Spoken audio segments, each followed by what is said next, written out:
واجعل لي لسان صدق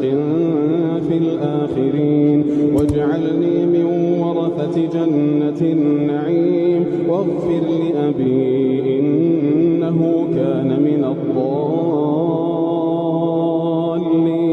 ولا تخزني يوم يبعثون يوم لا ينفع مال ولا بنون إلا من أتى الله بقلب